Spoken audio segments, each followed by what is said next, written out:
So let's have a little sit down. Are you bitter? Are you resentful? Are there things that you're holding on inside that is affecting your relationship with your spouse? Well, if that's something you're dealing with, today I want to talk with you about putting the past behind.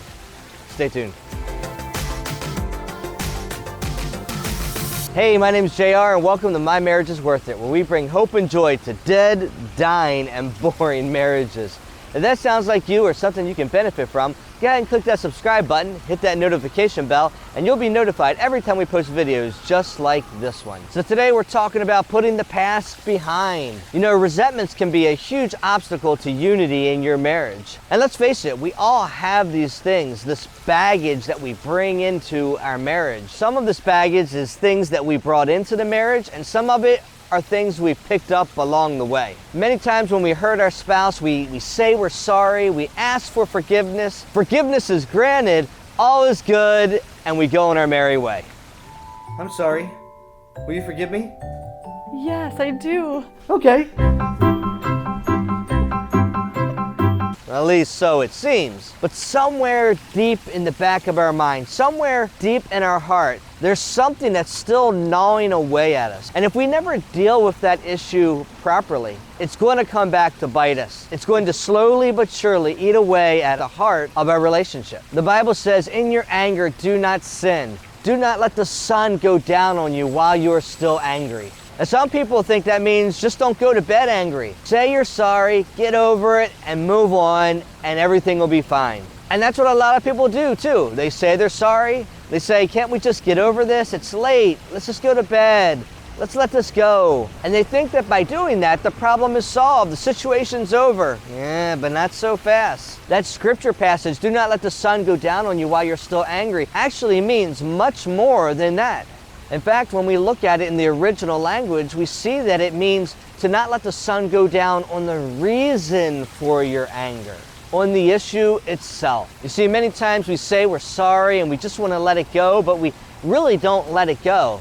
Instead, what we're doing is we're agreeing to let the anger of the moment go. We are just agreeing to not hold it against our spouse at that moment. But later on, it's going to come back, and we see that in this passage. It says, do not let the sun go down on you while you're still angry, but then further on it says, and do not give the devil a foothold. And when we don't properly deal with the issue, that's exactly what we're doing. We're giving the devil a foothold, and he's going to bring it back up to us at some other point in our marriage. And believe me, he will do that too. So we need to not only deal with the anger of the moment, but we also need to deal with the issue itself. So in today's video, I want to walk you through a process so that those issues never come back to get you again. You can finally put the past behind. Here are 6 steps to destroy past resentments forever. Step number 1 is to pray. And you need to pray in 2 ways. The first way that you need to pray is you need to pray that God would be with you as you go through this process. You see, whenever you deal with issues like resentments and bitterness,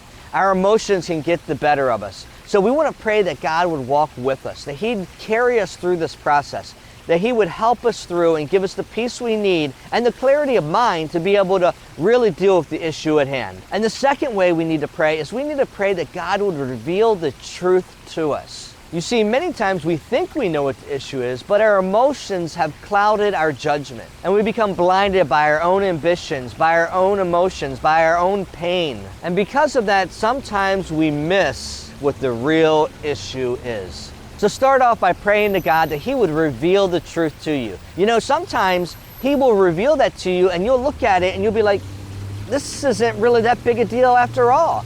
And then there are other times we see that over time, we have forgotten what the issue was really about, and we've created this new story, this weird alternate universe, this crazy story in our head. And as we start to write these things down, as we start to ask God to reveal the truth to us, we look at it and we say, you know, that's not really what happened, and we see that we have been remembering things differently than they actually occurred. So pray that God is with you and pray that He would reveal the truth to you. Step number 2 is to pick a day and time to discuss it. This is really, really important. Look at your calendar and pick a very specific day and time. And you say, on this day and this time, I am finally going to deal with this issue once and for all. A lot of times we say, I'll take care of it tomorrow, I'll get to it later, and we never really get to it. We never really deal with the issue because we're always pushing it off. And I say that But the truth of the matter is, we will deal with it. We'll just deal with it in the heat of the moment. The next time we have an argument with our spouse, the next time we get into a disagreement or a fight, we're going to bring it back up. It's that foothold that Satan has in our life. He's going to bring it back up and try to create a barrier between us and our spouse. So we need to say, we're going to deal with this on our own terms, in our own time, in our own way. So we pick a day and time that we're going to do that. And then we want to pick a place that is quiet. You know, we don't want to pick a mall or a busy place where there's a lot of people running around. We want to pick a place like a park or the beach or the mountains, whatever is your happy place. Go there. Take some time away from people, away from technology, away from kids, away from all those distractions, and really take some time with your thoughts, with God, and let Him work in this situation. So then step number 3 is you want to actually write it out. You want to write out the whole scenario, the whole situation. What is actually bothering you about this issue? Why are you holding this resentment in? Why do you have bitterness in your heart? Write it all out, everything that happened. Who hurt you, how they hurt you, why you think they hurt you. Yes, it's okay for you to assign what you think their motivation is at this moment in time. Because remember, you're praying that God will reveal the truth to you. So you're writing this down. You're saying, Lord, I think that they did this because of this. And you say, well, Father, will you show me? Show me. Help me to see what the truth is in this situation. And as you write those things down, you'll be able to see things more clearly than you ever have before. So write it down and write it all down. And once you get it written down, I want you to condense it down to 1 to 3 specific things. You see, a lot of times we create this huge story, we have this huge thing in our mind, and when we really look at it, it only comes down to maybe 1 or 2 things. So really look at it and say, what is really bothering me about this situation? And that's what I'm going to deal with now. And then step number 4, you're going to write down a plan of action. You know, what do I need to see? What do I need to feel and experience to bring peace to my heart in this situation? Now, of course, your spouse may have already apologized for this. You may have already granted forgiveness for it. But for some reason, it's still got a hold on you. And it's probably because you never went through this process. You never truly dealt with the situation. You just kind of swept it under the rug. They said they were sorry. They asked for forgiveness. You gave forgiveness. And you said, okay, let's just move on. But you never really worked through it. You never really had a chance to talk about it. I remember in the past, if I hurt my wife, I would say I'm sorry. And then she would say, Oh, okay, but what are you sorry about? I'm sorry for saying the thing that I said. Okay. But why are you sorry about that? Because it hurt you. It hurt you. Okay, so how did it hurt me?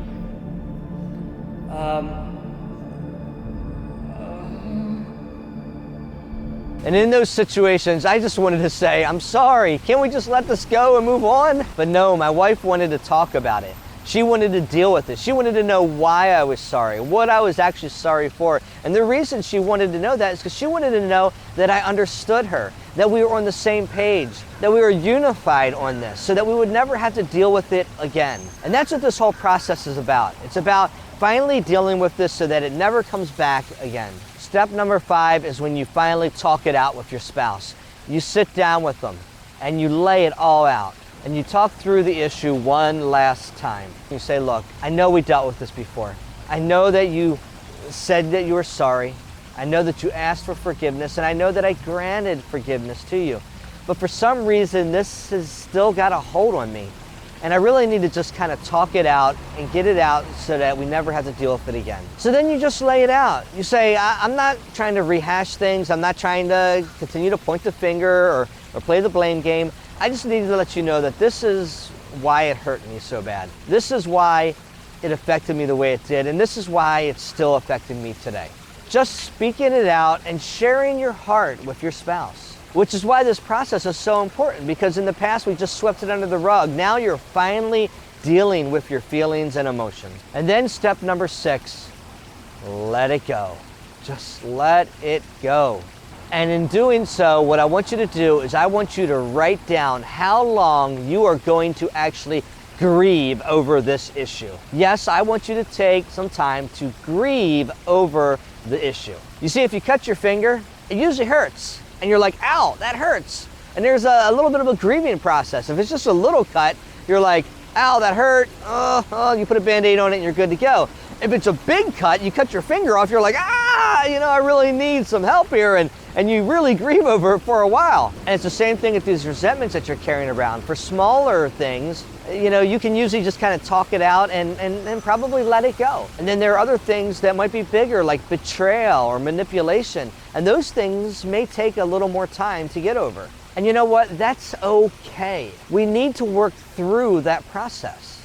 The problem is we grant forgiveness, but yet we still feel this inside, and then we burst out at our spouse at inopportune times, and we get upset with ourselves, and we feel shameful and guilty, and we're thinking, I forgave my spouse about this. Why am I still bringing it up? Well, the reason you're still bringing it up is because you never really grieved over it. You never dealt with it. You never worked through it. So that's what we're doing now. Now listen. We're not saying that this is going to be forever, and I don't want you to take forever. It shouldn't take forever to grant forgiveness and to move through things. Again, as we said, bigger things take a little more time, but listen, don't drag it out just because you want to hold on to it or you want to make your spouse pay. Take the time you need, but only the time you need, and then be merciful, be graceful, forgive, and let it go. And lastly, what I want you to do is I want you to write down the actual date that you have let this issue go. So you're going to say, on this day and time, I finally let this resentment go. I finally let go of this. That is so important. Write it down, put it in your wallet, in your purse, in your phone, wherever. Just mark it down somewhere so that if any time in the future that issue arises again, you can pull out that paper, or you can pull out your phone, and you can look and you can say, no, on this day and time, I let go of this issue once and for all. It no longer has a hold on me. I am free. And one last thing, listen, we talked about cutting your finger. You cut your finger and you put a Band-Aid on it. You cut your finger off, you need to go to the doctor. And there are some things, maybe it's abuse or infidelity, something really, really big. You may need to get professional help for this. And I would encourage you to do that. Seek out a qualified Christian counselor. Get some real good professional help for that situation. Don't try to deal with that on your own. But hey, 99% of the time, the things that we're holding on to are things that we can deal with, that we can let go if we really just sit down, talk it out, and work it out. And I'm telling you, if you do these things, your marriage can finally be free of resentment and bitterness once and for all. Okay, so now it's your turn. Post in the comments below the day and time that you are going to start working through this process. And hey, if you want to know more or learn how to apply these principles to your marriage, go ahead and click on the description below for more videos and resources. Until next time, my marriage is worth it. Is yours?